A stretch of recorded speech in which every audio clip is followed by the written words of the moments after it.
رمضان کا سچا روزہ۔ بسم اللہ الرحمن الرحیم۔ السلام علیکم۔ مسجد کی اذان کی آواز سنائی دیتی ہے۔ 12 سال کا عادل اپنی ماں کے ساتھ سحری کر رہا ہے۔ ماں پیار سے اس کے سر پر ہاتھ پھیر رہی ہے۔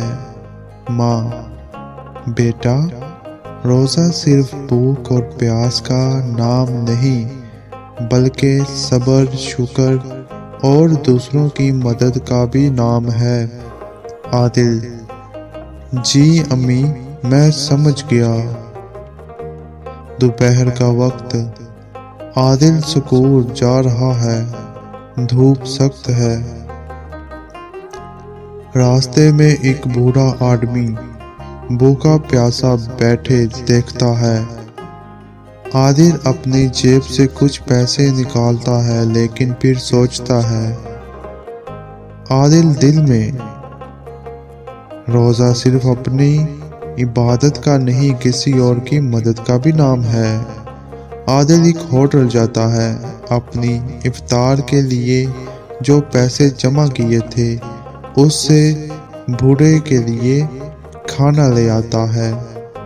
بوڑھا آدمی رو کر: بیٹا، اللہ تجھے کبھی کسی کا محتاج نہ کرے۔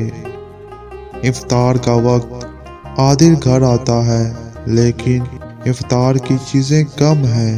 ماں پریشان ہوتی ہے۔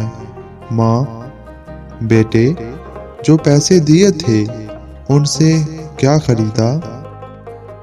عادل تھوڑا گھبراتا ہے لیکن سچ بتا دیتا ہے۔ ماں مسکراہٹ اور آنسو کے ساتھ: بیٹا، آج تجھے اصل روزہ مل گیا، اللہ تجھے اس کا بدلہ دے گا۔ اگلی صبح کوئی دروازہ نوک کرتا ہے۔ دستک ہوتی ہے دروازے پر۔ باہر ایک آدمی ایک بڑا افطار کا سامان لے کر کھڑا ہے۔ آدمی: کسی نے آپ کے گھر کے لیے بھیجا ہے، اللہ کی رحمت کبھی کم نہیں ہوتی۔ ماں اور عادل ایک دوسرے کو دیکھتے ہیں، مسکراتے ہیں۔ عادل کے چہرے پر سکون ہے۔ روزہ صرف اپنی بھوک مٹانے کا نام نہیں بلکہ دوسروں کا دکھ بانٹنے کا نام ہے۔ رمضان کی اصل روشنی تب چمکتی ہے جب ہم کسی اور کی مدد کرتے ہیں۔ اگر آپ کو یہ کہانی پسند آئی تو شیئر کریں اور کسی ضرورت مند کی مدد ضرور کریں۔